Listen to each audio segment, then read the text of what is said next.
Okay, thank you everybody for coming tonight. I'm going to record this session just because some people wanted to come and couldn't make the time and would like to see the recording. So I'm going to record. It should take probably about 30 to 40 minutes, and then we can open it up to questions if that's okay. So thank you so much for coming.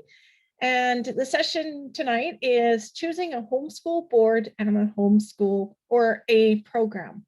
And I'm going to be very frank tonight and talk about the real scoop. So anyways, hope you have something to drink because it's a really, really hot evening.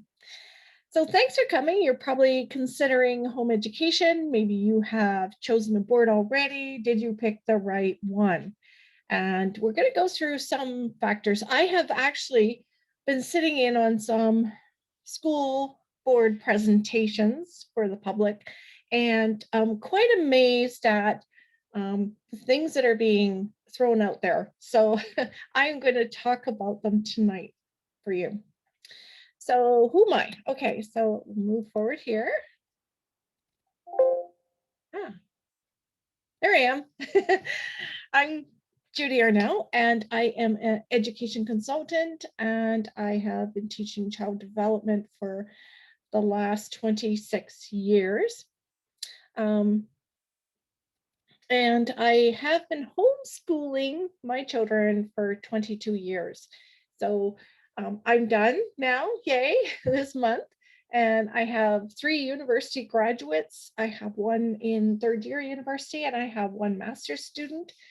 And one of my children is just kind of deciding what they want to do. So, but they all got self-designed home education high school diplomas, which are Alberta government diplomas. And they all got the Rutherford Scholarship, and they got various university scholarships too.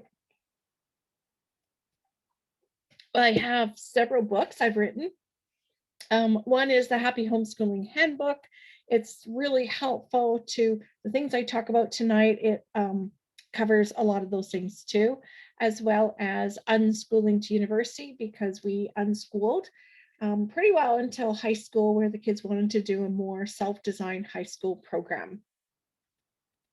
And you probably found us on Facebook. If you haven't, we have a Facebook group. And I think teachers are absolutely amazing. I think, as many parents do, that the system needs improvement. It could stand a bit of change. Doesn't work for every child, that's for sure. So what are your choices? These are pretty well all the choices in Alberta education. The 3 quadrants here: independent schools, public or Catholic schools, or charter schools, are all schools, whether they are delivering their teaching via classroom, via print-based, or via online. There are some things they all have in common. They all have to follow the Alberta Programs of Study. They all get various levels of funding. They have to have certified teachers teach the content. And whether your child is in school, in your living room, or in a classroom, it is just school, just like it always is. Education is now no longer where it takes place, but who is responsible for it. And in these 3 choices, the school is responsible for teaching your child. You hand over that responsibility when you sign them up. There's only one choice where you are 100% responsible, and that's what we call home education. There's no such word as homeschooling in Alberta education. The legal term is home education, and all the rest of the terms are school, or what we call now distance education. Distance education is school, but no longer in a classroom. It is probably in your house, but it's still school responsible. So in home education, people do not follow the Education Act, they follow the home ed regulations that are housed in the Education Act. They do not have to teach the Alberta programs of study. They can teach the 22 schedule of learning outcomes for home education students. And once a home education parent puts a child back into school for a certain number of subjects, whether it be a classroom school, a print-based school, or an online school, it becomes a shared responsibility. It's no longer 100% parent responsible, but it's not 100% school responsible either. So it becomes a shared responsibility. Okay, so what do you do first? First, you have to choose, are you going to go distance education school for your child, or do you want a home education program?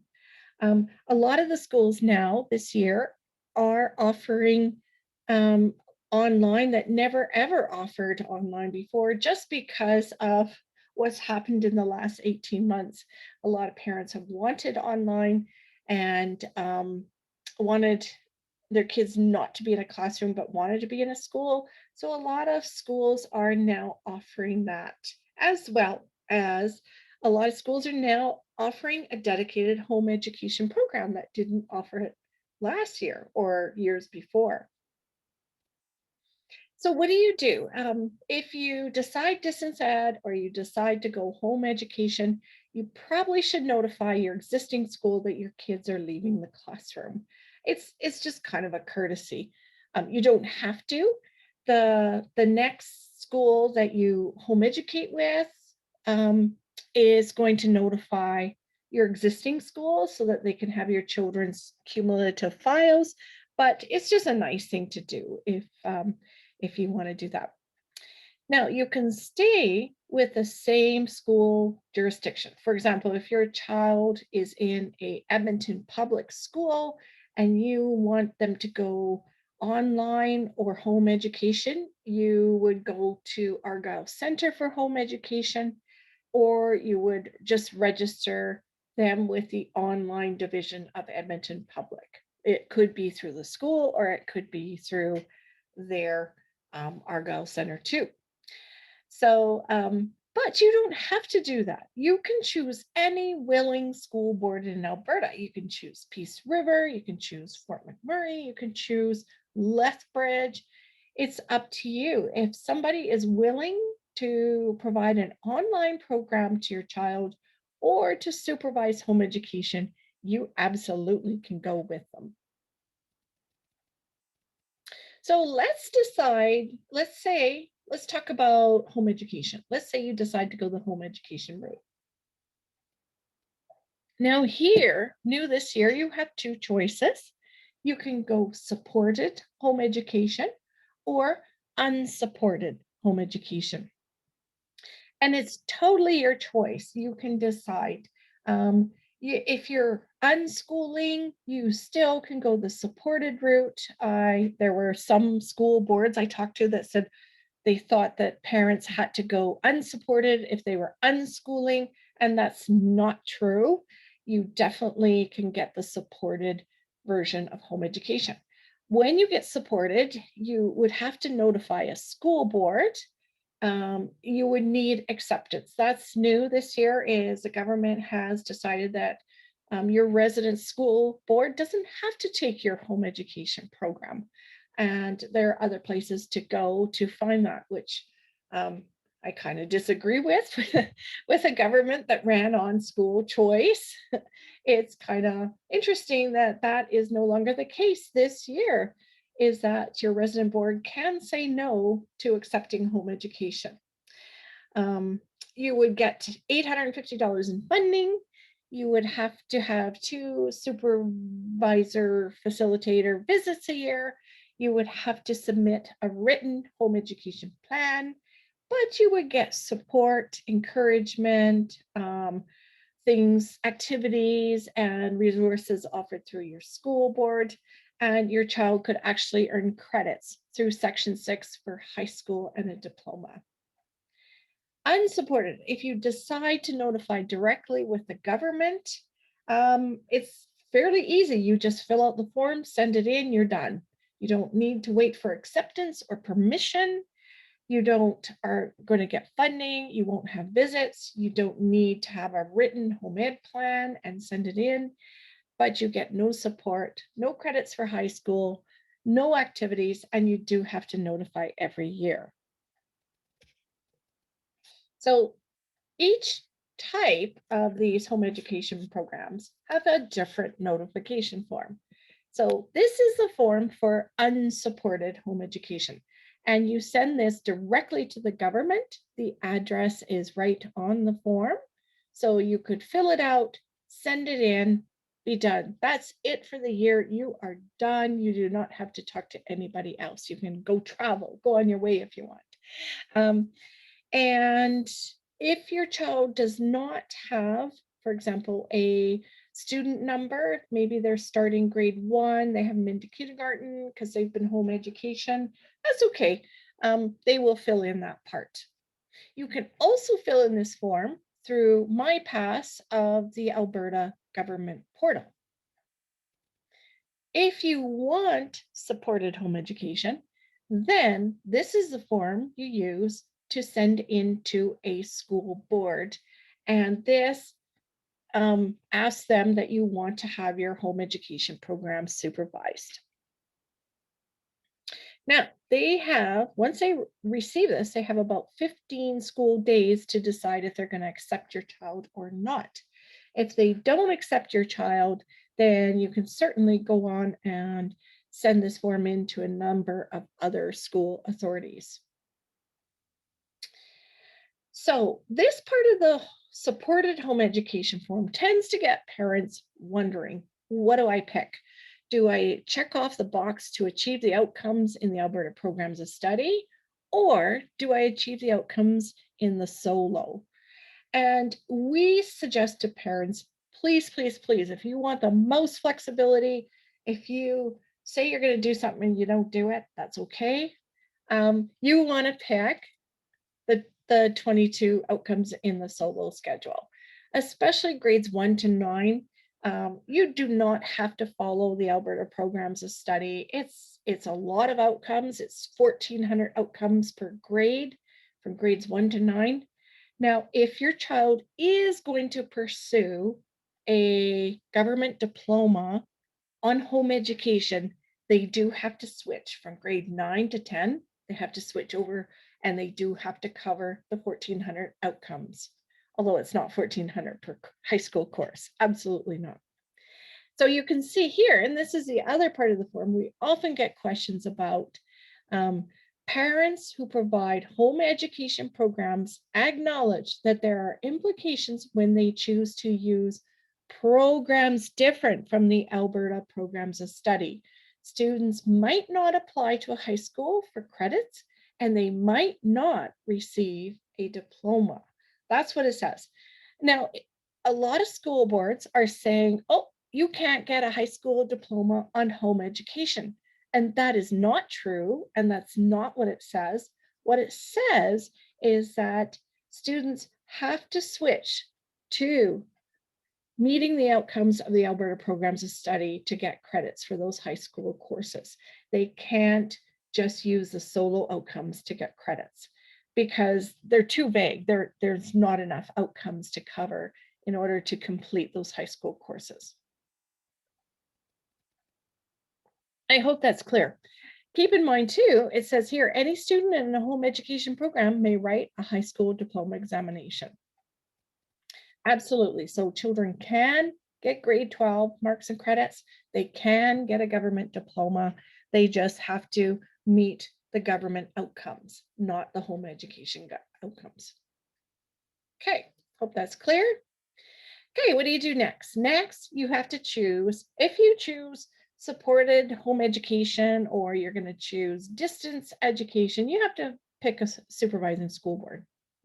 So you can choose a big public school board or you can choose an independent school board. You want to save your receipts because you'll get funding. So you can save your receipts all the way back from January 1st of this past year. And if you decide to put your child back in the system, no worries. Next year, they just go back in whatever age to grade they are. So for example, if you home educate your child in grade 2 this year, and you're getting a job, you don't want to do it next year, don't worry, they'll go back into grade 3 next fall then, no problem. And there's no funding for home education kindergarten. So depending on your child's birthday, you could probably do 2 years of grade 1 and call the first year a kindergarten year, even though you get funding for grade 1, and then do a official grade 1 year the next year. Okay, so now here you have 2 choices. Like I said, you could stay with your resident board. Maybe you live in Calgary Board of Education or Edmonton Public Catchment Area. You could stay with them and decide to home educate, or you can choose any homeschooling board or school in the province to supervise your home education program. What are the differences that you might want to be concerned about? Sometimes it's easier to stay with your resident board because sometimes it's just easier to move from school classroom to online and online back to classroom. If that school board has your child's funding and coding, they grumble much less if you decide mid-year, I hate this home education, I want to put them back in the classroom. If they've already got children's funding for the year, they're more likely to accept that. If they're in a classroom or online and you think this isn't working, I want to move to home education, it's a lot easier to do that within the same school division. They have to be supportive, but we have found, because they're big school boards, very much trained in the school model, school is supreme in education, they tend to be very schooly. So they depend heavily on curriculum. They think that school happens just like in a classroom, but at home, which is not true. Home education is totally different. It's almost year-round, 24 hours a day, it depends. And so they tend to be very schooly. They try to be supportive of unschooling, but some may have facilitators that just don't get it. Just warning you. And caution, if your school division is a school of choice, like French immersion, some other language school, maybe a traditional learning center, maybe an all-boys school, those are schools of choice, which means that if you pull your child out to home educate, you might not get them back in to send them back to school the next year because they can pick and choose who they want to attend. We do have choice in this province, but it runs both ways too. Why would you want to pick a non-resident homeschooling board or school? Because a lot of them have been homeschooling for a long time. There's one board that's been doing it for 35 years. They're very experienced. They know home education. They know how different it is from school. They know it's a family experience. And if you bring your other little ones on to a facilitator visit, they get that. They get it totally. Many of them have all their facilitators home educated. They're very, very knowledgeable on curriculum, on what to do when you have a child who doesn't want to write. They're very, very helpful. They're knowledgeable about home education practices, regulations. And although the regulations say all must be supportive, they really, really are supportive, very much so. Okay,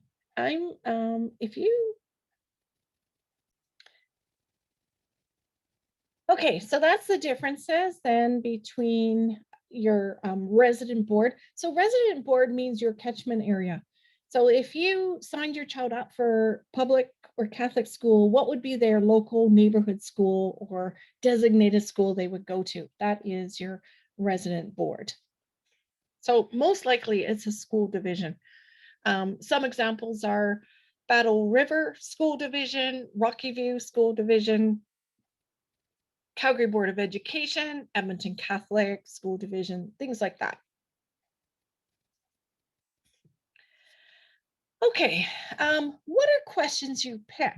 What do you decide? What makes a really good school board? Okay, you have to, if you're going to home educate, you have to get all the paperwork done and be accepted by September 30th. That's count date where the province asks all the school divisions to make sure the students are all coded in Passi, and that's the date they fund by. That is why last year, a lot of the big public school boards were asking parents to delay home education until October 1st, which was very misleading to parents. They would have lost their home education funding, and the school boards would have got all the funding because September 30th was count date. And yeah, a lot of parents didn't know that. By distance education, you need to notify by September 1st or the start of school. So what do you ask a school board? First of all, find out what programs they have. Mostly all the school boards offer online, which is asynchronous or synchronous virtual schooling. Most of them offer that this year.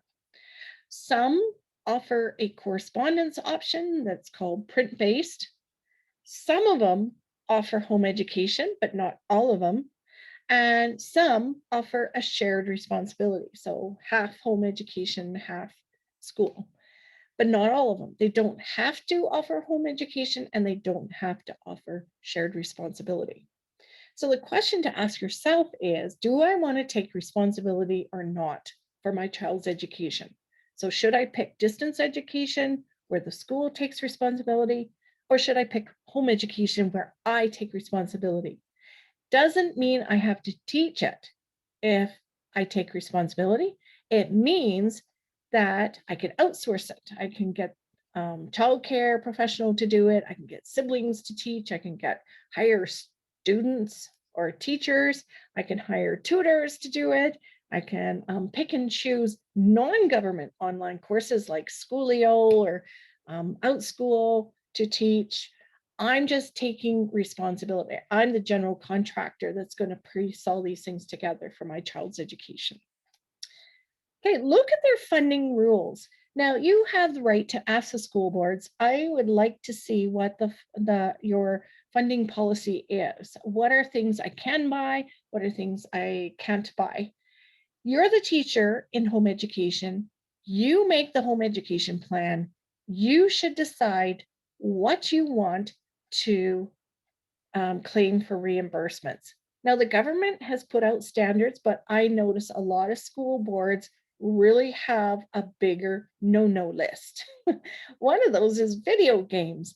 And you can argue with them and ask, well, why wouldn't you reimburse video games? They're very educational. Here's how they fit in my home education plan, maybe under technology, maybe under mathematics. You should be able to claim video games. If you don't, maybe that's a deal breaker for you. Maybe that's a reason to go look at another board. And ask them why they're not funding it. They should have a good reason to justify that, because you're the teacher, you decide which resources you use to cover what you want to teach. Look at activities. I think a lot of things are going to open up this year, so find out, are you going to offer field trips? Are they only for your distance education families, aka school families, or are they for your home education families too? I found it very hard to find school boards that would extend their graduation ceremonies to those students in home education, and that just wasn't fair, really. So those are questions to ask. What are you providing for activities? And is it fairly distributed among your families? Ask them, do your staff have professional development in home education, or have they done it themselves? And if a lot don't, you may have a lot of facilitators that really don't understand home education. And do you want to fight that all year? Talk to people who grumble about the school board as well as people who rave about the school board, because especially on social media, people who grumble, there is retribution happening behind the scenes. So a lot of people don't grumble on social media. Um, and that's not fair. It presents some school boards as really wonderful when maybe they may not be. If you have a child in high school and you're deciding, maybe pick one course like Phys Ed 10 and find out, ask each school board, what would a home education course challenge look like for this course? And then compare the requirements for distance education or home education. See who's asking for more output, who seems very strict, who seems pretty easygoing, which board seems like they trust parents and they want to support home education and they want to support you? That's a big one. Because if you go to the public information sessions, if you watch the videos from boards on the Alberta homeschooling site, you get a good feeling by who really is passionate about this or who is just doing it because they were told by upper management to offer home education. So here's some generalizations. Big boards, the big public school boards have economies of scale that the smaller independent schools don't have. So they're less picky with receipts, reimbursements, because if the government claws back a receipt and says, no, they can absorb the cost.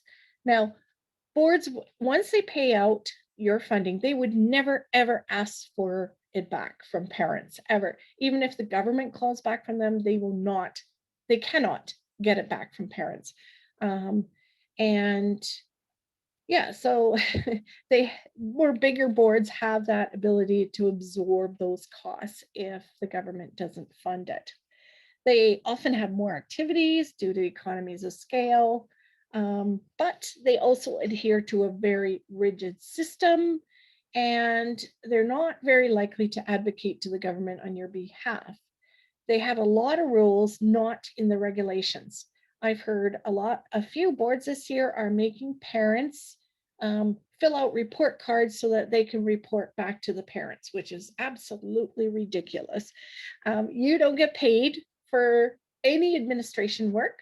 So beyond the notification form, beyond the home education plan, you do not have to do any other paperwork. You do not have to put together a PowerPoint presentation to show your school what your child's done. That is too much work. You don't get paid. Your school gets $850 to supervise your home education program, and that's their job.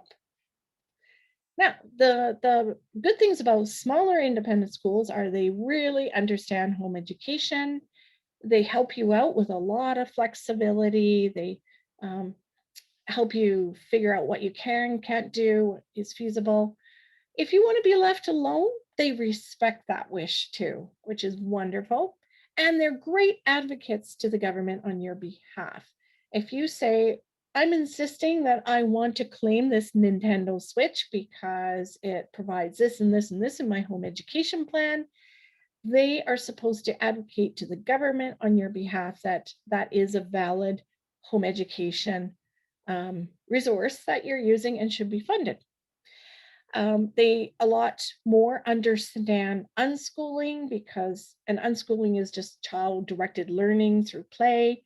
They understand that because they've had a lot of families that do it. They're very familiar with it, and they give you a lot of suggestions. So many school authorities will register home education, some willingly and some not. If you're unfortunate enough to notify with a school authority that is not home education friendly, it can make or break your year. So be sure to go to their information sessions, talk to them. I've talked to one big board this year where the person in charge of home education said, we firmly believe that children best learn in a classroom and not home education. And That's against the regulations.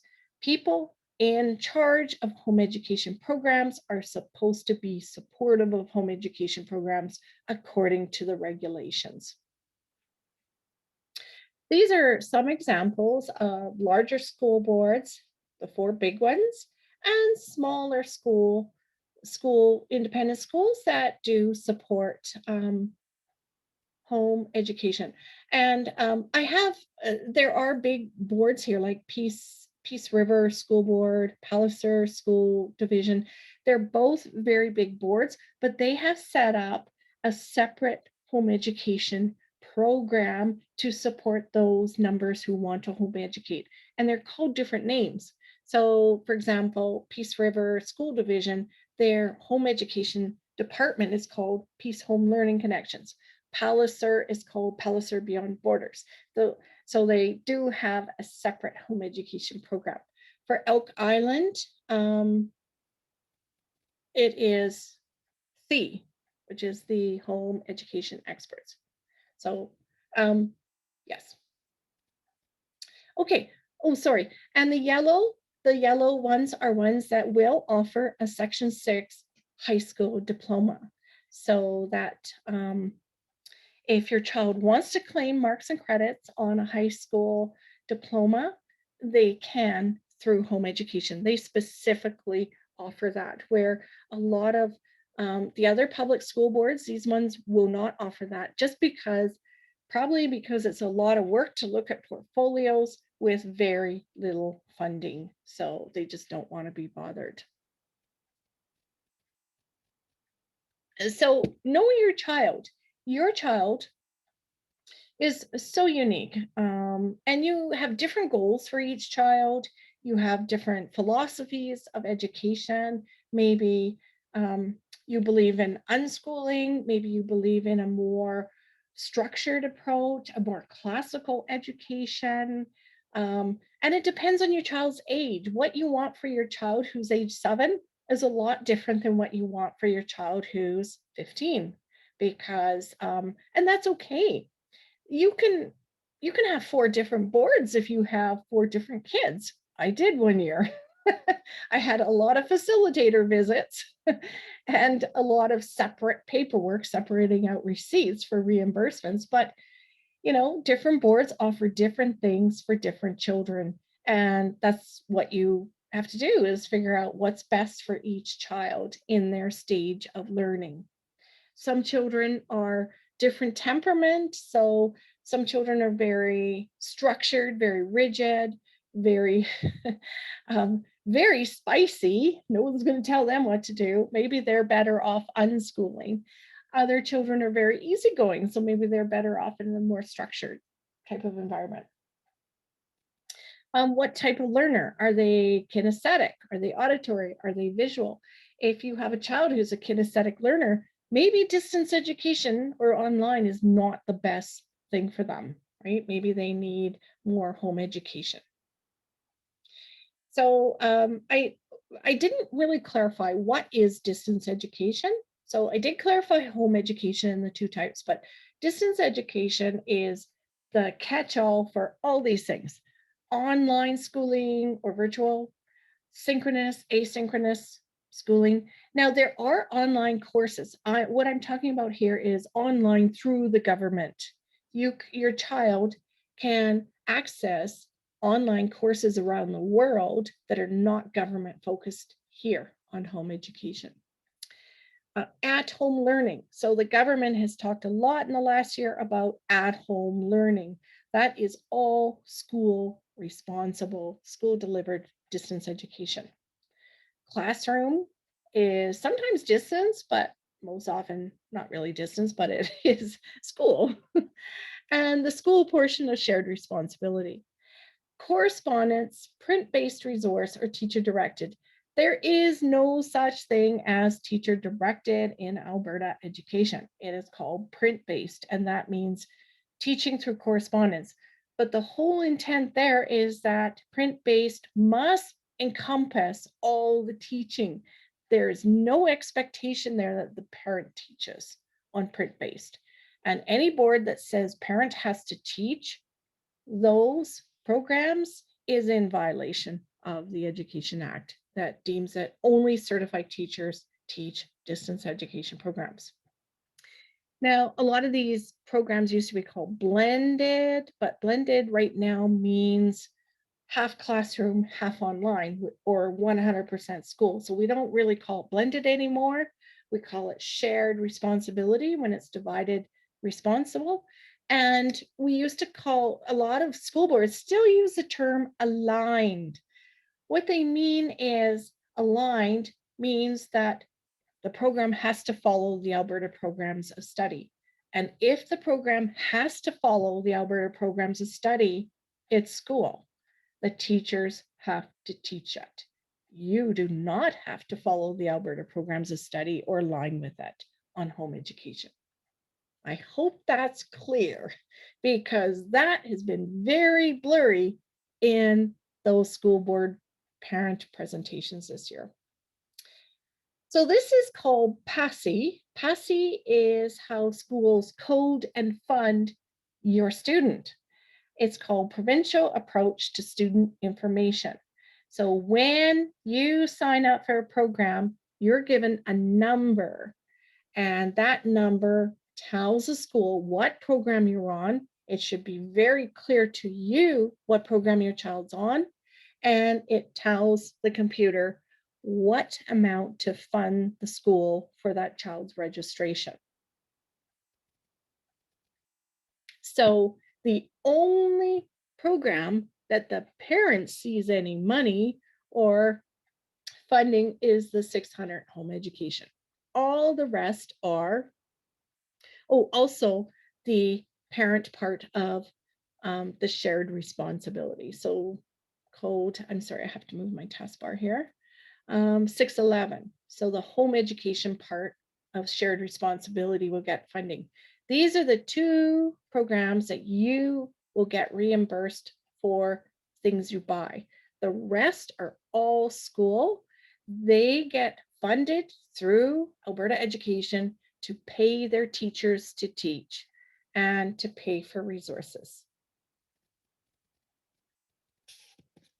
Okay, moving ahead. So how does funding dictate your choices offered to you? This has been very interesting in school presentations. So just so you know, on home education, the school gets $1,700. That's it, full stop, and must share half with the parent. So you get $850.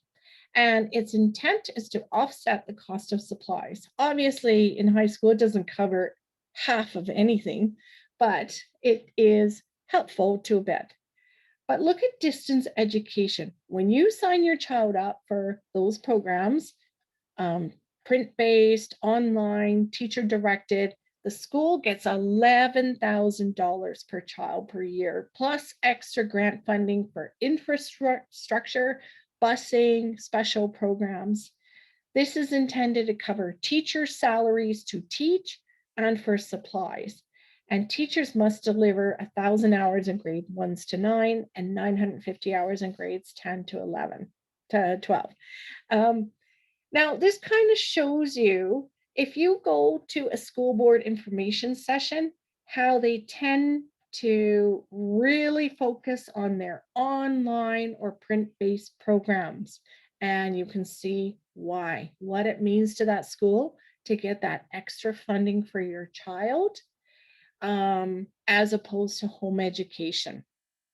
Now, some school boards don't do this. They give you equal opportunity to learn about home education, but it's very much slanted in a few presentations on how they want to push you on to home, to at-home learning or online learning or print-based learning. And print-based, I think, is the worst of the worst, because for a child that can't read, you are not supposed to teach that, but you are placed in a role where you have to teach it. And you're not getting paid. You're not getting that teacher's salary. So really, really ask the school, who does the teaching? Very good question. Be sure to ask. If they say the parent has to help the teacher give the student information on distance education programs, run, because you know you're going to be heavily involved, and yet you won't have the authority or flexibility that you would get under home education. Home education, you're in control. The whole ball of wax is your jurisdiction. You can decide everything. You have no decisions under distance education. Just be aware you're giving that up. Okay, here's some myths I heard from the school board information sessions. We just talked about print-based, you teach, which is, again, a violation of the Education Act. Unschooling, some boards will say, oh, it's a lot of work. It works in the right circumstances, but it mostly doesn't work for a lot of people. And that's not true. I mean, a lot of that is just opinion-based. It's not research-based. A lot say your child won't get a government diploma on home education. And a lot say, no, we do not offer home education at high school. And what they're saying is not that the government doesn't offer it or endorse it. They're saying that their school board will not offer it. Same with Section 6. And a lot do try to push you onto online, and they talk about their marks and success of the student. In our experience, students are more successful if they move online by grade 4. That is not true. That is very much opinion-based. There are lots of school boards out there who have seen great success with students on home education that go on to post-secondary. Some say, oh, don't use Costco workbooks. Those are opinions. They are not research-based, and really they should not. No professional should push their opinions on the parent. Absolutely not. Now, like I said, your child's unique. They have all these different phases. So one thing to keep in mind, though, is children's brain development. So they grow in capacity and self-control about age 6 to 12, but they're not there yet. An 8-year-old who's going to go online, they're going to need you sitting there and making sure they're on task.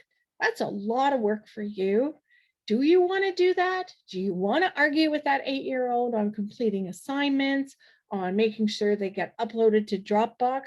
It has a heavy, heavy parental support component. And do you want to do that? Like I said, maybe you don't. And instead of fighting with your child, maybe you want to go on home education where you can decide, no, we're not doing this. No, we're not doing this. We're going to do this instead. But keep in mind, children have better executive function self-control by age 13 to 25. Then they have a better ability to plan. You're not nagging them to do things. Well, you still are in junior high, but by high school, you're reminding, you're not having to sit with them and make sure they pay attention. And this is research-based. This is not just my opinion. As you can see here, from 13 to 17, it takes another big leap in self-control. And by 17, your child's going to have the most self-control by age 25 that they're going to have in their adult years.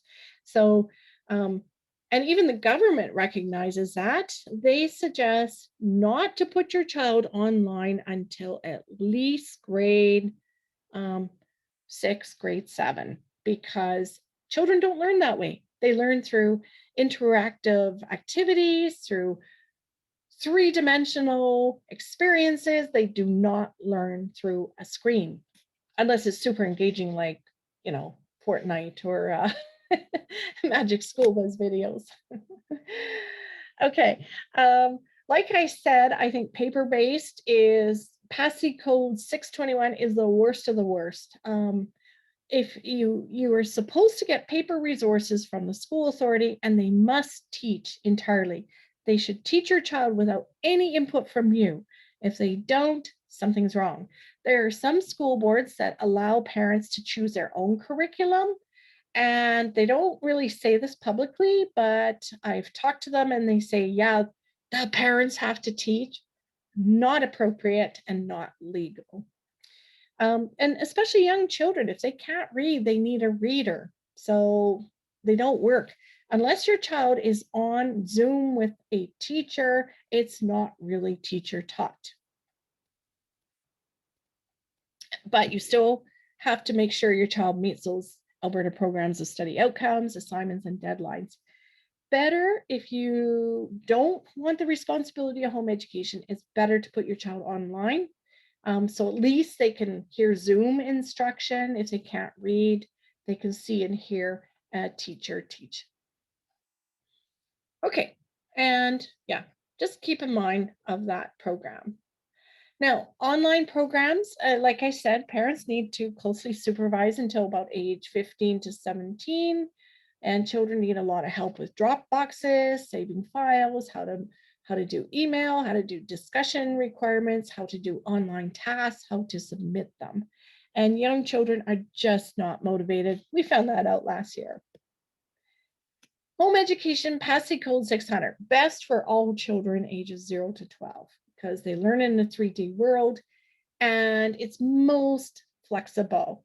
You can do the 22 solo outcomes, or you can do Alberta programs of study. It's your choice. You can take a year off, you can unschool. And every child learns without direct instruction. They're going to learn whether you teach them or not. Best learning is through play and loved activities. And remember, you can outsource if you don't want to teach. I hated teaching. Blah. I outsourced to other places like Khan Academy, Magic School Buzz videos, those things. Okay, and yes, they can achieve a diploma and avoid those schools that advise that they can't. So there's lots of philosophies of education. Like I said, you can do a classical approach in home education. You can do unschooling. You can do Waldorf. You can follow the Alberta programs of study for math and English, and maybe the rest you do unschooling.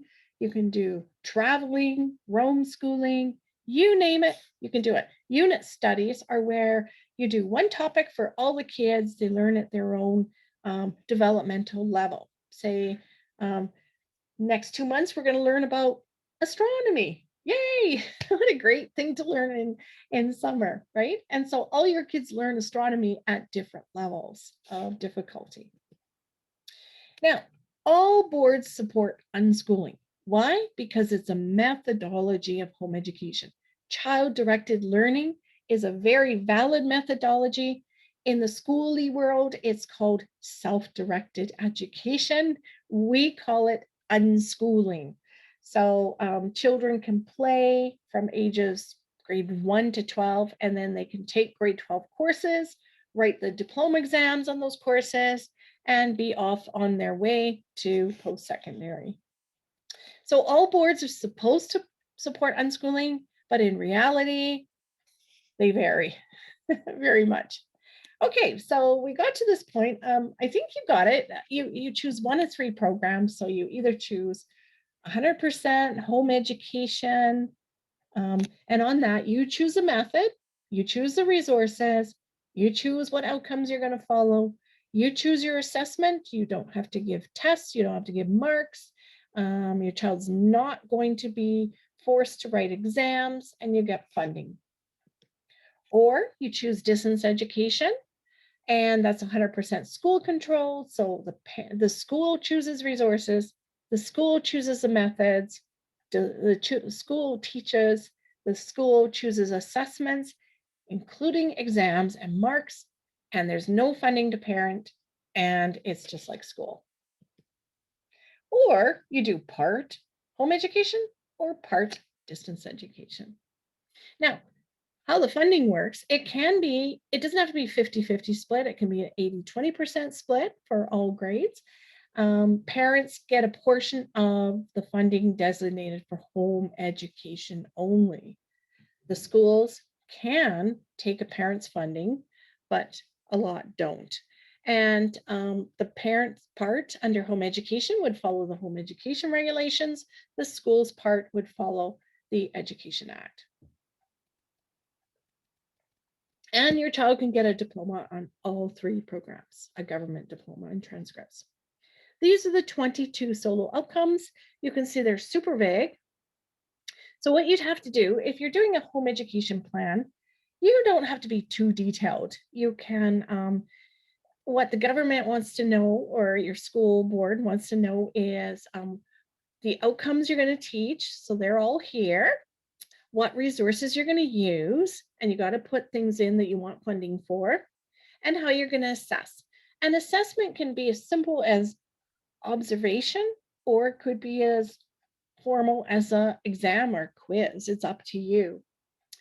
And resources, make sure, and this is a work in progress.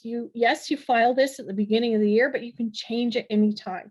A lot of parents change it by holiday time when they want to buy board games or Lego or Nintendo Switches, and then they have to put it on one of these things, maybe under, let's see, understand and appreciate literature, or even technical skills, and file a new home education plan so that the school board has it to go with the receipt that they're going to reimburse for your program. So it doesn't have to be more than 2 pages. It shouldn't be onerous because, like I said, you don't get paid for it. Here are the 22 outcomes again, but in not in this format, but in this format. So yeah. And so things like a video game, you could be demonstrate competence in using information technologies, manage time needed to complete a task. Boy, video games sure do that. Demonstrate flexibility and persistence. Again, absolutely video games. So there are, not to mention science and mathematics.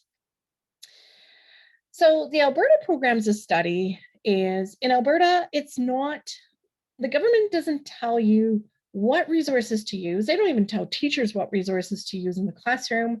They give them a whole bunch of flexibility. They just say a child has to meet outcomes. So for example, this is grade 1 science. These are the expectations and outcomes that the student is supposed to meet.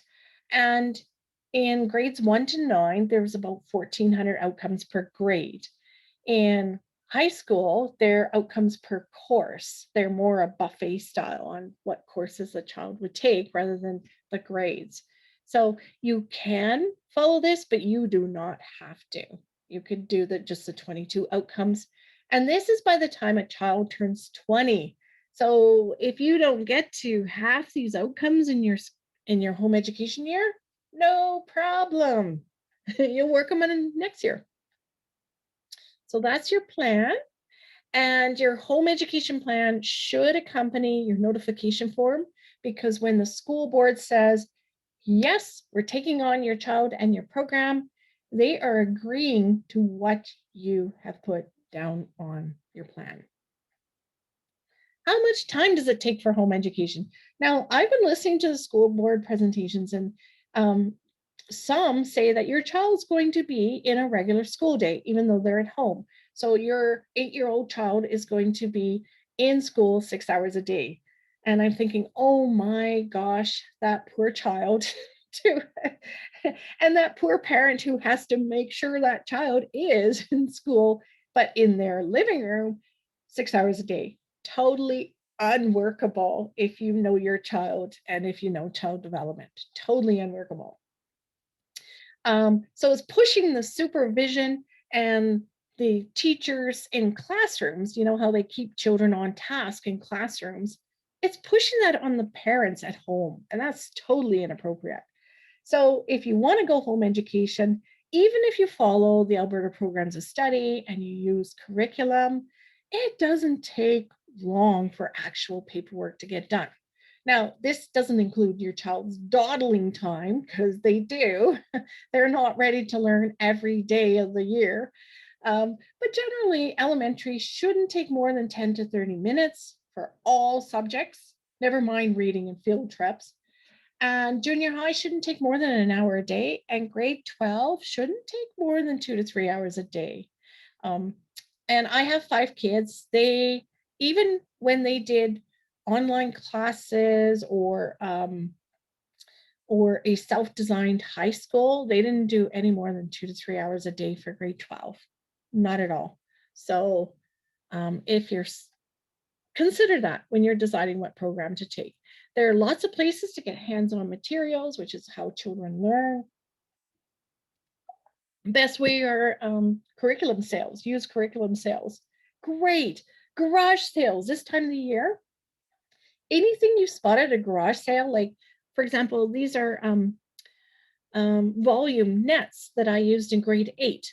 So you take this plastic thing out of this plastic thing, and you can actually see in 3 dimensions the sides, the vertices, the angles, and in order to calculate volume of that, a 5-sided cylinder. This is what kids need. They need something they can touch in order to put those math concepts into something real and touchable. So I look at garage sales and I see a box of these things and I think, whoa, I want that, right? And it's much, much cheaper to buy at a garage sale. It's like $100 if you buy it in a store, but in a garage sale, it may be $5. So look for things that teach math concepts, teach English, but in a fun, hands-on, interactive way. Buy them, buy them, buy them.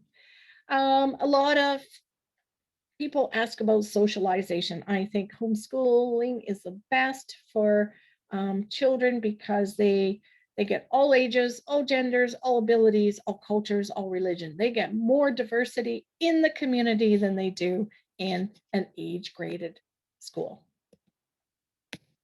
You will be assigned a facilitator if you go the supported home education route. They are a certified teacher. They have to be. They might be a homeschooling parent themselves, but they're your partner in education. They are there to support you and provide you with help. They are not there to check up on you or threaten truancy or threaten anything. If they threaten you with anything, I would call up your school principal and ask for a new facilitator. And if all the facilitators do that, I would definitely pull out of that board, notify with the government for the rest of the year, and kiss them goodbye. You do not have to put up with that. So the fall visit is usually going over your home education plan, seeing what curriculum you want, what lessons you might sign up for in the community through leisure centers or things like that. And then the spring visit is it's not so much an assessment time, but it's a chance for the teacher to have a nice social chat with your child, find out what they're learning, what they're excited about. And it's a 1-hour visit.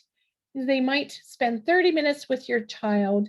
They might want to see one written sample, but again, it's very, very casual. They can kind of assess in a 30-minute visit if your child's progressing. Now, this is not assessing your child per grade level, because remember, there's no grades on home education. It is just making sure a child is progressing in their learning. They're progressing a little bit more better in the spring than they were in the fall, in whatever area you think is important. So there's no marks. If you want to give your child marks, go ahead. You don't have to. And then showing some samples, maybe photographs of what the child's done and been excited about. There is no spring visit on distance education because remember, it's school. There will be exams. Your child doesn't have to write the provincial achievement tests. Actually, no child has to write them. You can exempt your child, but usually this time of the year is when it happens. The school gives the mark and the school gives report cards, and there's often parent-teacher interviews because you're not supposed to know what your child's learning because you're the parent and not the teacher. So that's their chance to tell you what they're teaching your child. So remember, there's no testing on home education ever. And it becomes less grade focused. I didn't even tell my kids what grade they were in until grade 8 when they took their first online math class because we were unschoolers. I remember my daughter, she was asked once, oh, what grade are you in? And she said, I'm level 80 hunter, because she was playing World of Warcraft a lot during that 13th, 14th year. So they didn't know. We didn't need to tell them what grade they are in. That's a schooly concept. That's not a home education concept. Okay, let's talk about red flags. Like I said, Again, print-based programs. School boards should not be allowing parents to choose their curriculum and then telling parents that they have to teach the curriculum or assist the teacher in giving information to the child. The Education Act states that only certified teachers can teach school programs such as print-based. So if your school board's pushing that onto you, run. School boards that tell parents what curriculum they can and can't use. If you want to use a workbook from Costco to teach your child math, you go right ahead. You absolutely have that ability, and it's a good source. It's a nice, good framework to work from to make things more hands-on. A lot of parents like those Costco workbooks, but the point is a school board should not be telling you what to use and what not to use, especially if you're an unschooler. Unschoolers don't use any curriculum. So if they throw in a Costco workbook, so be it. That's very good for them. Another one is telling parents that homeschooling is hard. It takes time. It takes dedication. Anyone who is unschooled knows that's not true. That's a school concept. What's hard is forcing your kids to do school assignments when you're not in control or responsible for their learning. That's hard. It's like making your kids do homework. It's somebody else's agenda that you have to enforce. A child's learning is intrinsic. They'll never stop learning. Another red flag, telling parents what methodology they should or shouldn't use. For example, this one saying that, oh, you should cover a concept and then move on once they got the concept. That's a methodology. Many parents, including unschooling parents, go on anyways. If their child doesn't get anything, they go on to something else. And the children actually get it better when their brain develops a bit more. So you know your child best. You can choose whatever methodology you want, and the school must support you doing that. More red flags, telling parents how to parent. Not appropriate. Absolutely not. There's no research base behind this. It's opinionated of the presenter. It should not be foisted on you. And telling parents how to handle their education routine. It's nice if they are asked on how they would suggest how to do things. That's good. But telling parents how to do things is not appropriate. I have asked facilitators to leave my house when they do that.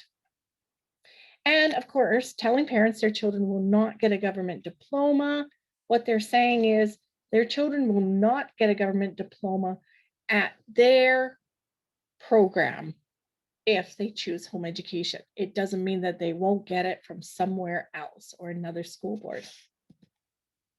Okay, we're past our time, but I just want to say home education it feels like stepping off a cliff, but it's only for a year. It's not life. The choices you make, the school authority you make, the programs you choose, it's only for a year. And even then you can jump ship halfway through if you want, if it's really not working out for you. So there's lots of peer support out there. And if you pick the right board, there's a lot of board support. You can't stop kids from learning. They will continue. And we all homeschool till age 6. And there are tons of benefits with home education. Your children have confidence and self-esteem. They get a lot of sleep, especially in the teen years. They can sleep till noon and more. It's a relaxed time. They have a lot of spare time for interests. They have close sibling relationships because they play a lot together and they fight a lot together and they resolve it a lot together, which, meet solo outcomes. The family is a focus, not peer-based, and they develop good work habits just from watching you and from brain development. It comes naturally. They have a love of learning because they're not forced to do things they don't want to do. They have good social skills and a one-on-one education. But I think the close family and siblings is the best. Okay, thank you for coming tonight. I hope that gives you a guide of what to look for in choosing a school board, what to look for in choosing the right program for your child. Now, I will open it up to questions. So I'm going to pause the recording here. So for grades 1 to 9, say you home educate, say you unschool for grades 1 to 5. Grade 6, your child wants to go back to school. The school doesn't need to see home education grades before they accept that child back. They will take that child back, and then the child does school, and then they get a grade for grade 6, but that doesn't go anywhere. Grades do not matter until high school. High school is where those grades actually follow your child for life. Really, they go on a transcript. So the only years that matter are high school years, grades 10 to 12. And of that, the grade 12 year matters most for post-secondary. So a lot of unschoolers, they unschool until grade 10, and then they put their children either in a classroom or online, or maybe they wait till grade 12 and do the same. And for those kids to get marks and credits to present to post-secondary institutions. But until grade 10, marks do not matter. And Okay, most parents don't know that. Like, what if he was held, or the child was held back a year? Do they go by age, or they go back and say, oh, well, he was held back here, so he has to, they go by age. they do. So, So it doesn't matter what happened in the past. nope, not at all. No. Not Okay. at all. I don't even think the schools, I don't even think read those cumulative files. That I think they just get filed somewhere and passed on. Because you could literally change schools every year, right? Your children could change schools every year, Yeah. and until they start acquiring credits, those records don't really go anywhere. Okay. Um, if you sign up with a board for supported home education, and let's say by November, December, you're hating it, they're not supportive, this isn't what you expected, then you can always jump ship and send the form into the government that you're going, notification only. Whether you got funding or not, send it in. It's kind of like ringing the bell saying, I'm done here. I'm giving up. I'm just going notification only for the rest of the year. You can do that too. No one's going to stop you. Okay. This one. Do you know if there are any tax reliefs that are available to homeschoolers directly from the government, provincial or federal? I will tell you right now, there are none. Even the teacher supplies credit through the federal government is not available for home educators. You have to have a teacher certificate to access that one. So yeah, sorry. Can you enroll one child with one board and one with the other? Absolutely. Talked about that a bit. Yeah, 1 year I had 4 kids, 4 boards. So much fun. So